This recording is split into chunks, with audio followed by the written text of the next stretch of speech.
just have a discussion with you about what you do, what's your career, how you kind of use the major.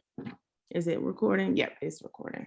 And so I'll just introduce you guys by name and what year you graduated, and then you can just introduce yourselves and tell us a little bit about what you're doing. And then I'll shoot out a couple of questions for you. We won't keep you too long.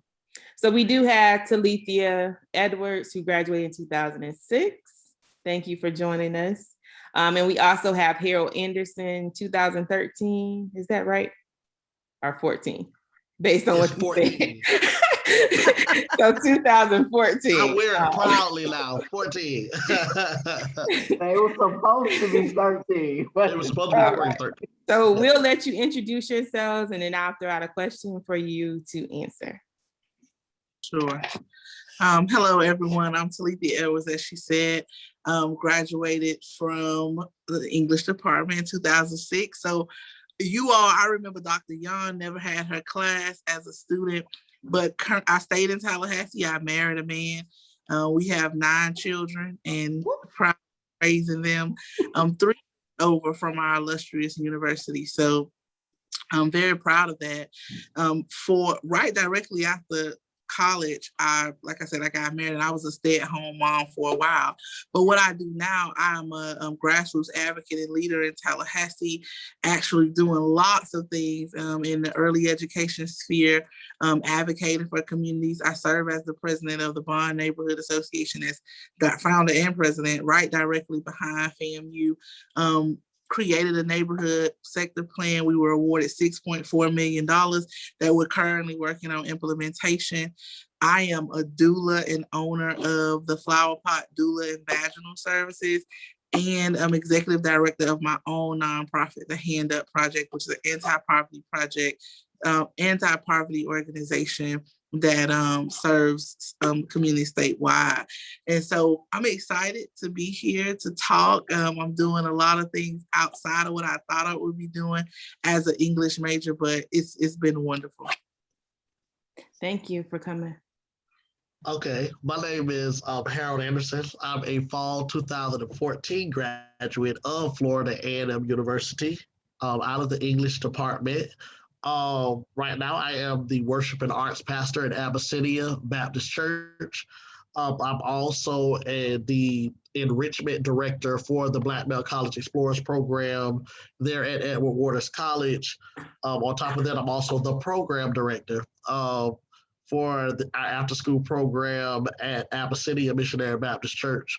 I also have my own nonprofit as well, which is called the Simon Burke Foundation, which is a family foundation that focuses on the uplift and the encouragement of youth and the advocacy of youth in an area of Jacksonville by the name of the Newtown Zone. And we also do some health enrichment there as well too, health awareness there in the community as well. So just like Talithia, and Talithia, I'm just realizing who you are. Hey girl, hey. I'm just I was wondering what you was gonna realize. Yeah. So just like Talithia, I'm doing a wealth of things. Very active in my fraternity. I'm the advisor on EWC's campus for the undergraduates there, and everywhere. I'm really youth oriented in everything that I do. So just like her, the English department, believe it or not, took me on a road to just so many different avenues. Just not from the academic lessons that I learned, but also just, the wisdom, the mother wit, the social lessons that we learn and constructs we learn. I mean, it just took me on a wealth of avenues. So I'm glad to be here. Thank you for coming. Thank you for agreeing to talk. We do have a major that joined us. Hey, Ashonda. So just to kind of throw out a question to you guys, why did you decide to major in English when you first came to Florida A&M? What encouraged you? Go ahead, Talithia. Well, I grew up in Miami, and so my whole life I knew that I wanted to be a judge. That was my whole end goal. I wanted to be the first African-American female Supreme Court justice. That was my goal when I came to before I came to FAM. And so I thought my whole life I would major in pre-law, right?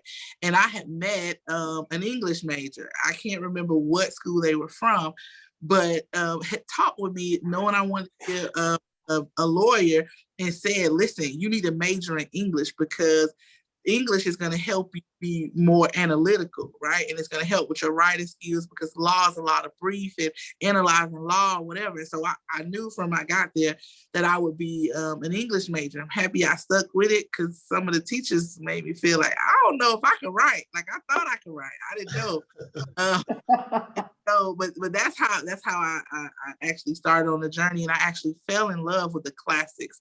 I had Dr. Campbell, Rick Campbell. I don't know if y'all know him, but some of them who love the classics. I mean, Dr. Houston loved the classics. Dr. Hobbs loved the classics. But I fell in love with the classics, and I was not a contemporary girl. And I was like, oh, I'm gonna stick with this, and I'm gonna get my master's in contemporary lit. So that's kind of my English story. And I didn't do that, but I still love the classics. I became an English major. I knew I wanted to work with young people. And I thought at first I was an English education major. But then I started having second thoughts. I'm like, maybe I might want to do law. I don't know whether I just want to teach school. I don't know whether I want to do that. And so the way that I got out of it, say, hey, let me just major in English. That way, that opens me up to not just be stuck in the English education realm, but to also be open to any avenue that I could go in. And I'm glad that I just majored in English because I wouldn't have taken half of the classes that I took if I just would have been an English education major. And I'm so thankful for those classes. Like my favorite class, believe it or not, was the European Lit classes and the Shakespeare classes. Those were my absolute favorite classes. Dr. Thomas just brought it alive for me.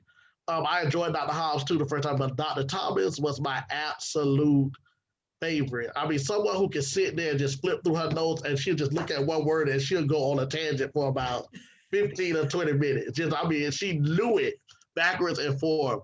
I just really, really, really enjoyed it. And so I'm glad that I majored in English, but that's my English major story. That's how I got there. Mm-hmm. All right, thank you. I love Dr. Thomas too. She was my favorite.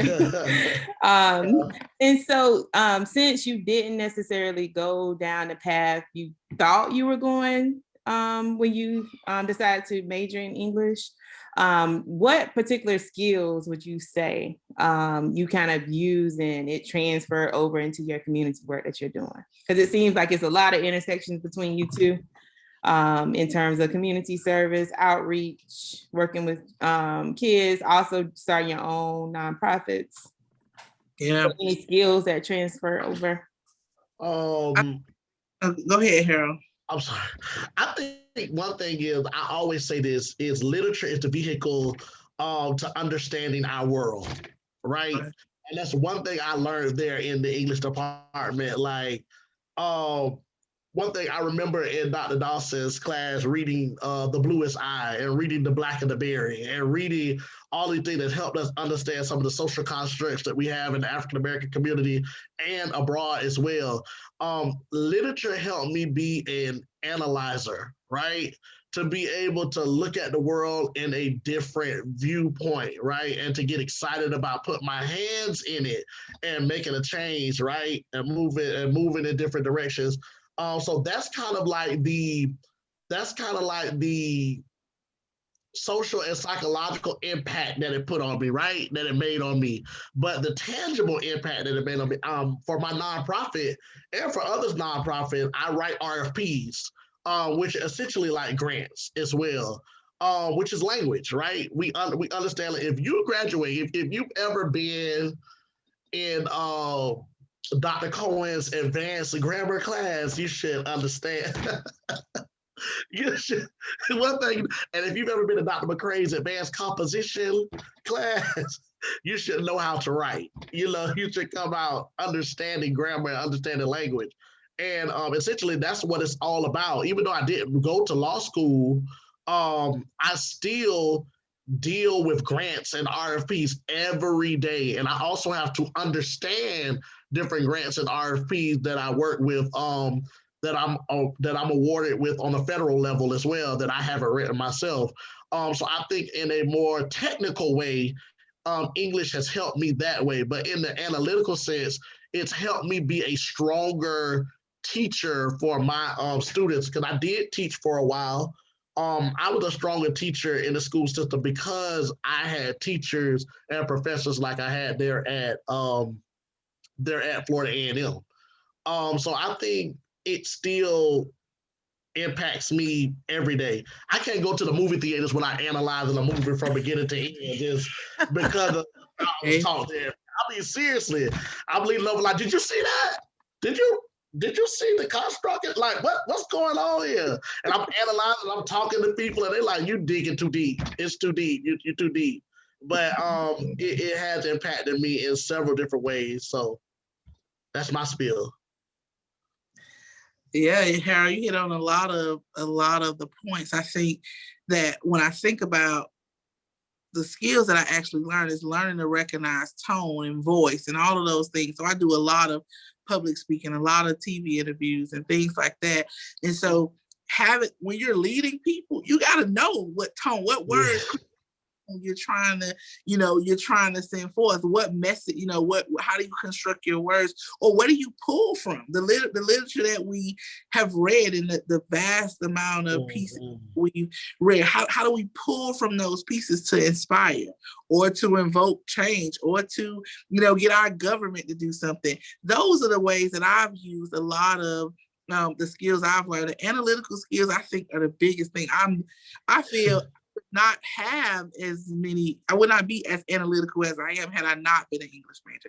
I learned how to look at something or hear something that somebody say, oh, this is about winter. And I can remember that if things happen in the winter, things die. And, all of those little things that our teachers would teach us about understanding literary pieces. And if it's happening in the summer, love normally happens. I think about Richard Corey all the time. I don't know if y'all read that poem to your students, but remember, Richard Corey shot himself in summer. That should never happen in literary terms because good things happen in the summer.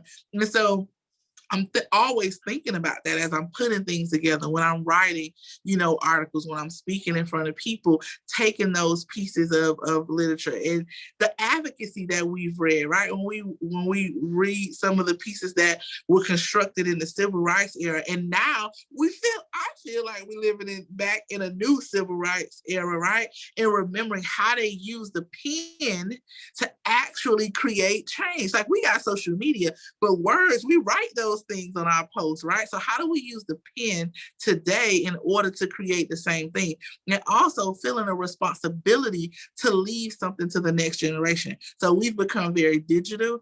And so how do we pin something that we leave to the next generation so they can analyze and see and have a window into our world the way we did some of the authors and writers that we actually read about in English Times. So I'm hoping later in my life, I too can be a published writer and share more of the skills that I've learned.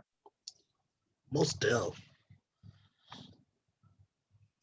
So I was thinking last semester, a lot of students were saying they got pushback from their parents or from others, right, when they decided to major in English. So I'm wondering, did y'all have any of those experiences when you decided?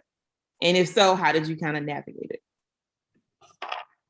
Well, I didn't get pushback, but I think people didn't understand what English majors were, and they thought we wrote all day or that we can only be teachers. They did not understand the skills we were learning in our classrooms. And let's not even talk about a person that never went to an HBCU. So you get your degree in one thing, but you sure get a degree in life in another era, right? So I can remember Dr. Walker. I don't know if y'all know Dr. Leela Walker. She would say all the time, "We're in the academy," or that I can never sing the lift every voice and sing without looking over my kids and telling them, "Close your eyes." That's a prayer, right? The prayer is at the end of it. But people do not understand how many skills you gain from being an English major, and that is so many avenues that you can find English majors working in, right? Daryl Jones is an English major, but yet he works in economic development. He's a school board member.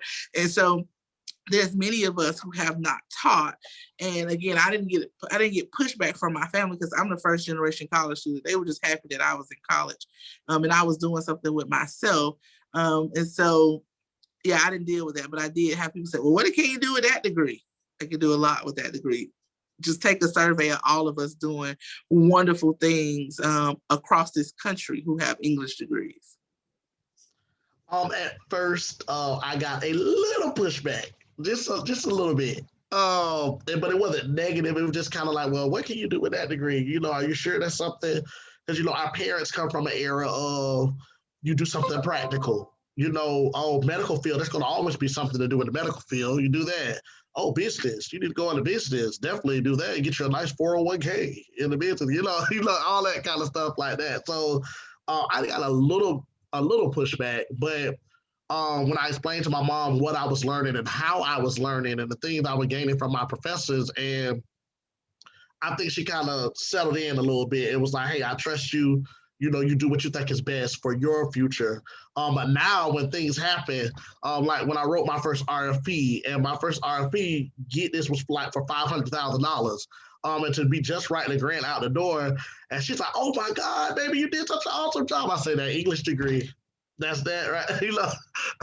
Or I am an ordained minister. So when I preach and I'm approaching the text from a different standpoint, and she's like, I never saw that in that scripture. I'm like, that English degree. So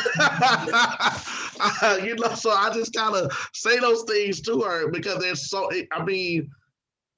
I never thought that the English, my English degree would like open up so many different avenues for me that I'll still, and so many different skills that I still use today. Right now I'm kind of comfortable. I feel like I'm amongst family, but when I stand in front of people, just like Talithia said, just my tone and the words that I use, and when I'm writing speeches for other people and myself, I'm careful. Or when I'm looking at TV and somebody makes a reference to something from poetry or a reference to an author, I'm with it. I'm like, oh, you don't know who that is? We studied. We study that person, and when I'm talking to other people who are at UNF, like getting their masters in English and things of that nature, and I'm talking to them, I'm able to have conversations with them. I'm like, hey, we did that at undergrad. Like we went. I want to let you all know, for the students that's on, you are getting a first class education when it comes to the English, like the classics when it comes to English, or the English department. You can't find a better English department than Florida A&M University English department. My teachers used to tell me all the time, my professors used to tell me all the time, hey, listen, if you can make it through undergrad here, I'm not worried about you in grad school anywhere else, because we're preparing you for that. And it's not until I left FAMU that I understood exactly what you all were talking about. And not just if you want to go on and major or get your master's in English, but if you want to get your master's in anything, going into a master's program and writing a 5-page paper is nothing when you've had to analyze and write a 25-page paper in undergrad for just one class. You understand what I'm saying? So you all, please don't take it for granted. I mean, to us, it's normal because it's all that we knew at the time. But when you get out into the real world, you realize like, oh my God, I am really prepared for anything that's thrown up against me at this point. Like they really prepared me for it, and you become so thankful for the lessons that you learned there. Yeah, I say we were hazed, I know, in a good way, but that life prepared us. Like I talked, we were hazed a little bit. I ain't gonna tell it like. Yeah. When I tell you, I told this story students before, majors before y'all jumped on about Dr. Hobbs. If she would ask for a 1-page paper, and her reasoning for 1 page is she wanted you to be analytical and you can say what you need to say and be concise with saying what you need. I remember the Canterbury Tales, and I'm like, it's so much. Why do I only write a page? and she would throw that paper in the trash. But that also taught me persistence, right? That taught me accuracy. That taught me how to follow directions. Like I'm not, we haven't talked about those things, but it taught me those things. Also, what it taught me many times, having to come back to my professors and plead for a chance to do this over because maybe I didn't see this directly, I didn't grasp what they wanted me to get, it's also taught me persistence to keep going and try again and know that sometimes people set rules, but they probably weren't talking to you if you consistent enough. Some people take what they get and then they don't ever get anything else because they settle for what they get. And I my experience as an English major, I learned just a lot of things. I learned a lot about myself. I learned, how I enjoy writing, but the true constructs, how to construct a good sentence, what it looks like, what it sounds like, what I can write, one sentence and know that I can use words that's going to get exactly what I want to get. And we're saying that, and it sounds simple, but it's powerful when you're out in the real world. It's powerful when you're negotiating things. It's powerful when someone is talking to you and they smiling, but their tone is that you can discern that tone, and you say, wait a minute, listen. Listen, so I'm telling y'all, I mean, it is a price, it's priceless.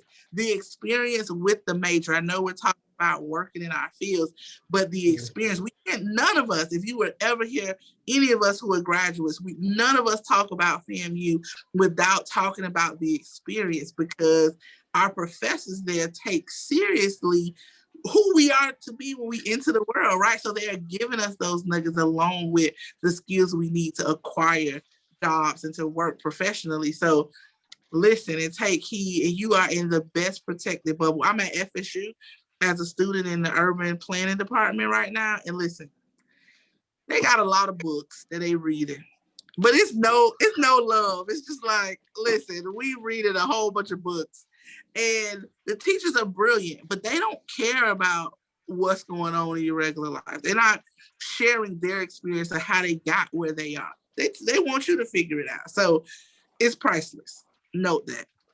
Dr. Henry, if I can real quick, I just want to say one Go thing. ahead. The English department, I'm glad you said that, Talithia. The English department helped me grow up. Really. I mean, they really helped me grow up. And I'm trying to say that without shedding tears. I mean, I think back on my younger self. And you were talking about, Talithia, about, being strict on you and making sure that you followed the rules. Dr. Yan was definitely that. I mean, Dr. McCray, even though Dr. McCray was like a big sister, or to me, she really like took me in and really. But I'll never forget going to Dr. Yan and was like, "Listen, Dr. Yan, please, give me another chance. Just let me do it." She's like, I can't do. I'm sorry. I can't. But I never would be upset. I never would be mad because I understood I didn't do what I should have done. I think I'm one of the perfect people to be on, because I think a lot of times we bring people on who graduated with the 4.0s and the 3.7 and 3.8s. And magna cum laude and summa cum laude, and I graduated. Thank you, Lord. You understand what I'm saying? And to have those conversations, to say that there are those students that graduated by the skin of their teeth and still are very much successful, but it wasn't the academics that made me successful, because I was intelligent beyond measure. It wasn't the academics, it was the lessons I learned while I was there. To be hardworking, to see it through to the end, to make sure that you plan and don't procrastinate, to make sure that you're on top of what you need to be on top of, to understand that everybody's not going to take, excuse my friend, your BS. They're not going to take it. You can't give sad puppy dog eyes and think everybody's supposed to understand. And I think that's something valuable that this generation needs to understand, because me working with this generation, especially on a college campus, they feel like everything should be given to them, freely. As long as I show up, I should receive it. But hey, you have to put some hard work behind that. And I think those are the lessons that I really learned in the English department. besides learning, all the academics, that is the best lesson I could have ever learned is just how to see things through and how to just grow up. I remember taking my final in theories and techniques with Dr. Dawson, right? And she'll give you 100 terms and only put 30 of them on the test, and you have to know what they are. And we studied all night long. Me and my friends did. We studied all night. And because we stayed up so late, I overslept. Out of all days to oversleep, I overslept. I also met my lifelong friends in the English department. My friends were so dedicated. Ronika, I don't know whether y'all remember Ronika, but Ronika worked in the Writing Center, so I know you know it, Dr. Ronika drove to my house while the rest of my friends waited there, holding Dr. Dawson at bay, woke me up, pulled me out of bed, and I remember walking in that classroom with 30 minutes left to take the test, Dr. Dawson looking at me, and I'll never forget, I remind her this all the time. She say, "Mr. Anderson, you're so full of S, I don't know what to do with you." And I just cracked up laughing. And at that moment, she stopped being my professor. And I was looking at my mother right then. My aunt, and she was like, "I'm going to give you these 30 minutes that you have left. You do what you can. And that's it. I'm not doing." But when I graduated, she gave me the best gift I could ever. She gave me this book. She gave me this nice book. She gave me this nice notepad, and I thought she just hated me when I was in school. But at the end, she really, she always checked on me, made sure I was okay. I know some of her family here. So those are the things I learned. Like, hey, you can't slip by. Life is not going to let you slide by. You have to work hard. You have to see it through to the end. So the lessons you get is more than just the academics. You get the life lessons there that you cannot replace, or that you can't get anywhere else. So I'm glad y'all shared that, because again, I think a lot of students kind of miss that, right? That it's about also work, but it's also, the sort of experience of being in college. So I have one last question, and then I'll open it up to our two students that are here. Some of the students last semester, they were talking about how they feel lost, right? They're seniors, they're graduating. They don't know what to do. And so we were telling them a lot of us didn't know what we were going to do. So how did you kind of navigate those feelings when you graduated? And then how did you kind of find your footing once you did? I guess I'll go. Harold, I never hear you quiet, so.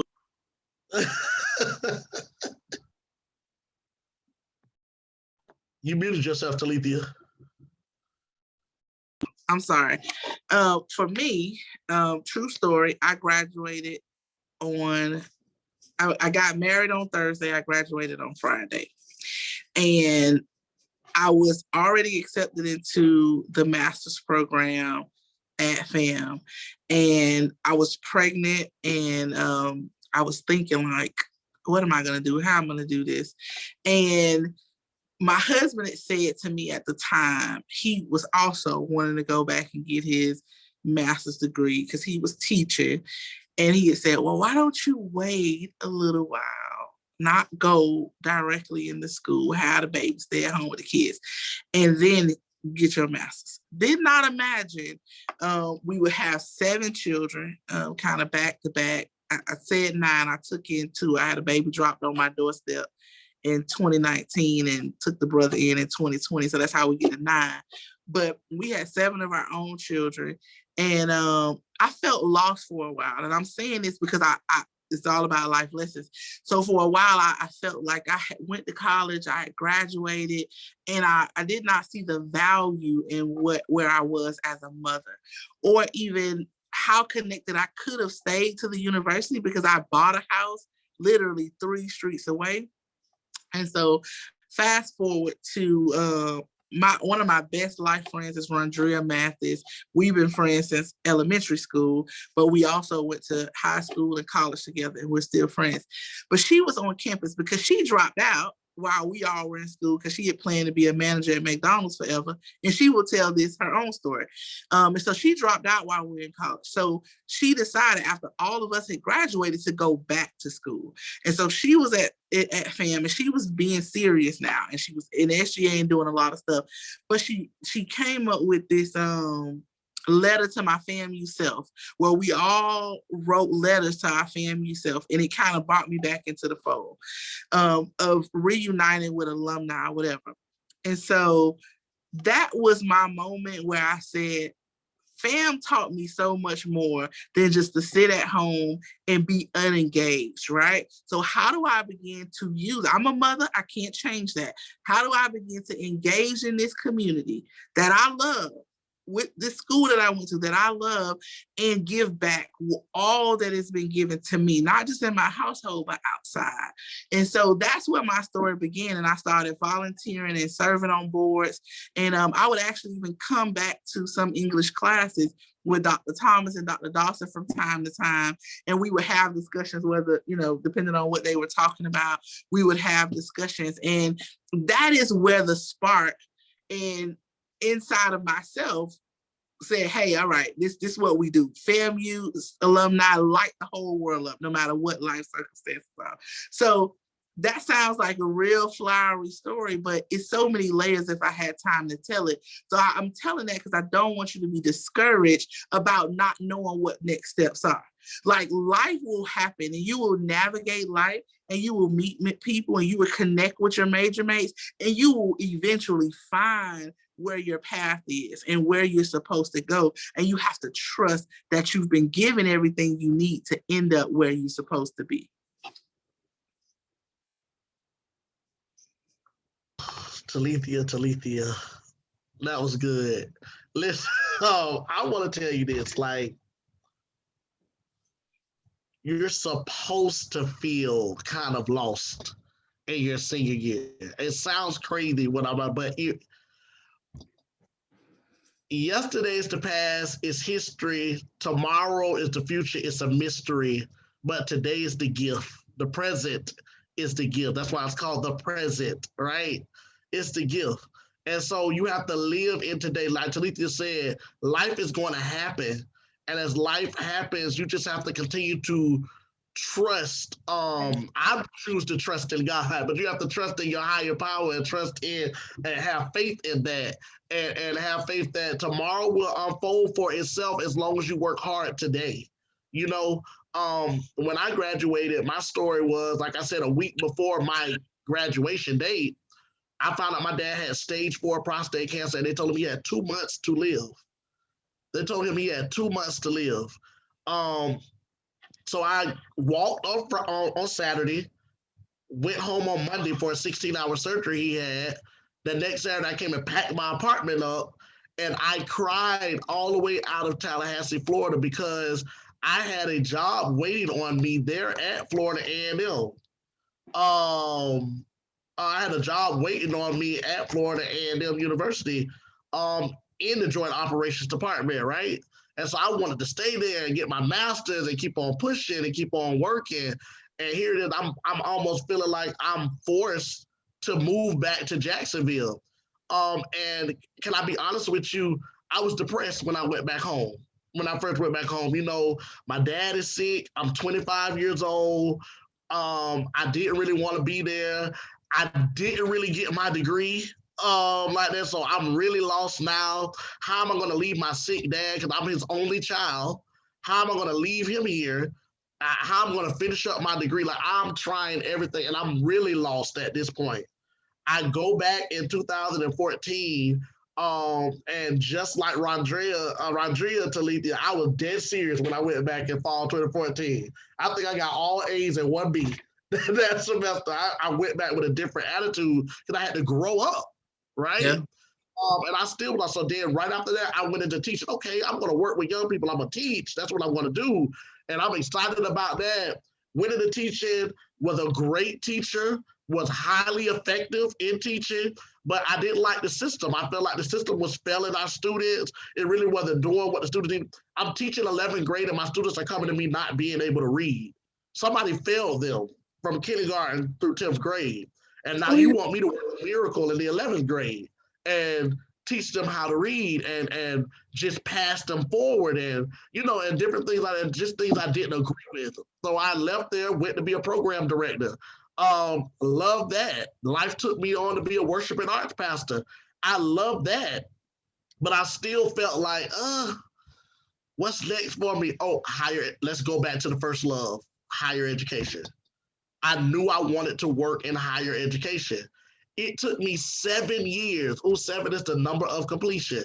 7 years, okay, to the date where now it's April. I found out on April 26th that my dad had stage 4 cancer. It took me 7 years to finally get back to where I left off 7 years ago and return back to FAMU to get the same job I was going to get 7 years ago to finish my degree. The point I'm trying to make to you all is you may not have it together today. It may take you 1 month, 2 months, 1 year, 2 years, 7 years, but however long, you just keep pushing. I didn't waste time while I was waiting those 7 years. I didn't stop working while I was waiting those 7 years. I didn't stop growing while I was waiting. I just kept moving. So you're not going to have it all together. You're not going to have all the answers. But what I can tell you is you are right where you need to be at this right appointed time. Get all you can while you can right now and continue to keep pushing. Continue to keep pushing. So have no fear. Have no fear on what tomorrow may bring. You just continue to work today and the rest will unfold, definitely. Just laid me out over here, boy. I'm telling you, you're gonna make me shout at here, Harold. Now stop all this preaching. We weren't ready for that. I love the way that y'all talk about your passion and talk about your experience. I feel what y'all are saying, right? And I hope the students sort of hear it too when we share it with them. So we do have 2 of them here. That was my last question.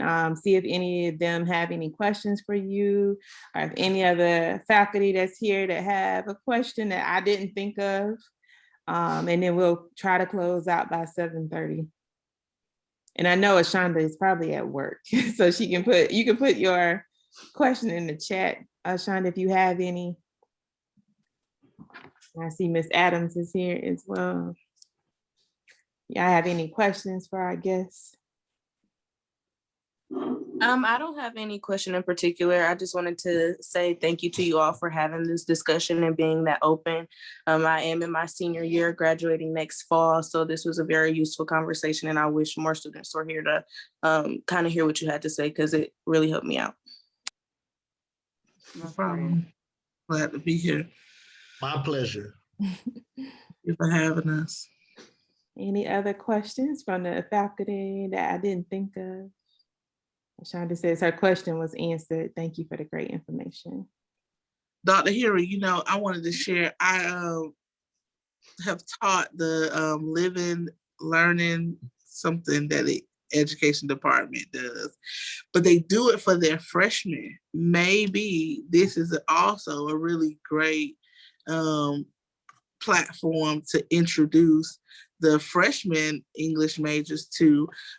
So what happened from me coming in as a community person and an alumni, doing 2 sessions with the College of Education, is that those majors who have interest currently as freshmen, it's like, how can I, my interest is this, I'm working in education, but how do I plug in? Which made me really excited, because it kind of, cements the purpose, right? Because we live in such a bubble while we're on campus, and we can't really see what's happening in the world. And there's so much happening in the world. And as a result, some of those young major mates have helped form. There was a need in the schools. The principals were looking for mentors for their digital academy students, and they helped me design a digital mentoring program, and we partner with FAMU and FSU. And so now they're out in the community kind of doing stuff as freshmen, and I think that may help students not feel so lost, because they see what's out there and what's happening and what they could get involved in off campus as well. So would you be interested in some of our students participating with that? Are you still over it? Yeah, so okay. I mean, I'm involved in so many different things. Okay. So out and say, or maybe, you want me to engage in a way to see what the interests are and where to plug them in, I Okay. have no problem doing that as All well. right, yeah. So we'll definitely keep your information and I'll forward it to Dr. Ford as well. So I think we'll just go ahead and close out. Again, I want to thank y'all for sharing your information. And I'm sorry that students, we didn't have a lot of students here It's tonight. okay. We had the same trouble with the lit guild. I mean, you just have that happen But it sometimes. is the end of the semester, so they're probably Yeah. struggling trying to write some papers. But we will be sharing this, and with their permission, we will share some clips if y'all don't mind. But can you also tell us if you need anything tangible in the department? Because we're in a group meet. When I said lifelong friends, I have a group meet with all of my friends from college that we were all English majors. Okay. We call it the Black English Student Association. That's what we call the group meet. And in there, I'm talking about 20 of us in this Oh, group really? meet. Okay. We stay in contact. I'm talking about from Ira to everybody, Ranika, everybody's in that group meet. And so Okay. we're always talking about what we can do to give back specifically to our department in a tangible way. We give, all of us are active and financial alumni, we give back, but we want to give back to our department. Okay. So if there's something that you all need, please let us know. Yes, definitely.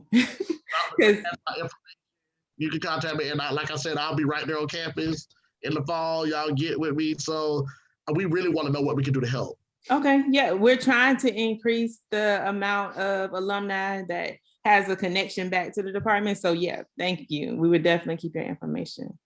I would love it. I also founder of a Leaping for Literacy program that I do right in the neighborhood. We have an annual book drive. It's grown. The book drive has grown so big. Last year we had 5 books, and so this year I'm hoping to do a community-wide book carnival. So maybe the students can come and set up a booth, or do a few of the books. I don't know. I mean, I think there's some synergy there. I remember when I first got really connected in the city, and I called the university, and I wanted to set up a scholarship in the English department, specifically. And I was told that if we give, the university puts the money wherever it wants. So maybe even in that way, I remember struggling that senior year, that financial aid started getting short. And so maybe even if it's a book scholarship that we can do in honor of a student, I can kick that off. Foundation is a little better now, Talithia, so they'll let you specifically give to the English department now. That's one great thing that they have done. So we definitely can get together and do something like that. I think that'll be great. Yeah. Yeah. So thank you for sort of offering that. We'll definitely keep our information and reach out, because that's something that we're trying to improve upon, the alumni relationship, because I think it is sort of faltering a little bit. But yeah, definitely keep that in mind. So I want to thank all the fellow professors for coming. I want to thank Arian and Ashonda for coming as well. Again, we appreciate all the information you gave, all of your passion as you spoke, and all the good things you said about the English department, which I also agree with, because I came through it as well, way before y'all. But so again, thank you, and everybody have a good night. We'll close out. All right, bye. Mr. Anderson, I have a quick question for you. Yes, ma'am. At EWC, do you know Chelsea Young? Have you crossed paths with Chelsea Young or Quincy Moore in the honors program? I think Chelsea Young is in the honors program. Huh? There's students there at Waters, right? No, she's faculty staff, Chelsea Young and Dr. Quincy Moore. I'll have to see them. We've been kind of out for the pandemic. That's true. I'm forgetting. That is true. That's true. Yeah, so I'll look them up and I will see if I say them, huh? Okay. Yeah, I'm the national president of an honor society, and we just installed a chapter at Edward Waters this past fall. So they now have an Alpha Kappa Mu Honor Society chapter there, and so that's how I got to know Oh, a they're couple of the my students got co-advisors. inducted into. A couple of my students got inducted into the Honor Society, the Alpha Kappa Mu Honor Society. Wow, wonderful, wonderful. Well, yeah, so Most that's how deaf. I got to know her. So now we have more of a relationship with Edward Waters now. Yeah. Okay, that's great. They need it. They definitely need it. So please stick close with them and give them any type of resources or encouragement that you can because they're up and coming. Yeah. They've been kind of behind for a while, but they're trucking away, and the new president's making great moves over there. So it's gonna be great. I'm glad that we finally are getting more organizations on campus like that to highlight achievement and stuff like that. So that's great. But I'm looking forward to seeing all of you all. Like when I come back, I'll come and try to find you all and check you all out in the fall. Okay. Yes, sir. So glad to see you. Blessings to you. Yes, ma'am. Same to Take- you. Take care. All Bye-bye. righty. Bye bye. Good night. Good night.